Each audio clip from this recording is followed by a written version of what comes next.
新北市的保安大队伫泰山路检的时阵，查到一个男子是窃盗的通缉犯。结果，这个男子马上把车窗关起来，不爱接受临检。警察好声甲苦劝嘛无效，只好是前后包围，弄破车窗来抓人。这警察佫伫个车顶撬出着33粒的松丝烟弹甲安非他命，甲移送法办。 下车！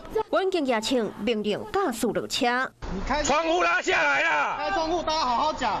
你现在涉嫌窃盗通缉，请你配合警方。警方好声好势，驾驶犹原无被甲先导，窗仔门拖落个记者临检。原来一红查出是一个通缉犯，警察车前后包围，卡破窗仔门抓人。要破了！哎，要破哦！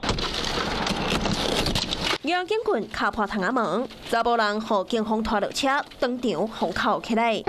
会了，有人啊！昨日半暝1点多，新北市保安大队伫泰山区信五路执行临检，学毒品甲窃盗前科姓郑的查甫人去互警方拦查，发现伊是一个通缉犯。伊讲家己拢住伫汽车旅馆，有老母厝，无收到地检的通知书，唔知影互通知。第一届唔开门，第二届阁唔开门，第三届阮就破窗啊！ 姓郑的查甫人车驶里拍走，也毋过连这台高级的车拢是甲朋友借的。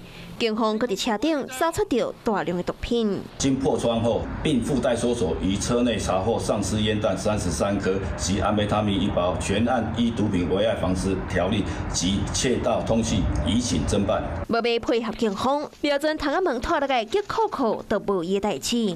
如今互警方逮捕，一声想要走也走无路。 Hello， 我是张新文。想要抢先掌握最及时的新闻资讯吗？赶快订阅、按赞、开启小铃铛，锁定华视新闻 YouTube 频道。